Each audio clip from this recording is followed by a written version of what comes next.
બે ટિપ્સ જે તમને શિયાળામાં વજન ઘટાડવામાં હેલ્પ કરશે. નંબર 1, આપણી હ્યુમન બોડી 60 to 70% પાણીની બનેલી છે, એટલે બોડી જેટલું પ્રોપર હાઇડ્રેટેડ હશે એટલું જ બોડીના ફંક્શન પ્રોપર રીતે કરી શકશે. શિયાળામાં પાણી ઓછું પીવાય છે એનો મતલબ એવો નથી કે બોડીને પાણીની ઓછી જરૂર પડે છે. એટલા માટે જ શિયાળામાં ઓછું પાણી પીવાના કારણે UTI, skin dryness, mood swings, low energy જેવી તકલીફો જોવા મળે છે.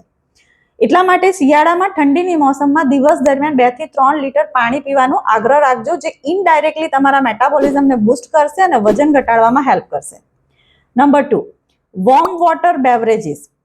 શિયાળામાં ઠંડીની મોસમ છે, ડાયજેશન તમારું સારું જ હોય છે, પણ ડાયજેશનને વધારે બૂસ્ટ કરવા, ઇનડાયરેક્ટલી વજન ઘટાડવા માટે અને મેટાબોલિઝમને બૂસ્ટ કરવા માટે એક વોર્મ બેવરેજ એટલે કે ટી અથવા કાળો બનાવીને લઈ શકો. તેમાં અજવાયન, જીરું, સોફ એટલે વરિયાળી, આદુ અને ઘી ના કોમ્બિનેશનનો કાળો અથવા ટી દિવસમાં 2 વાર તમે જરૂરથી લેજો.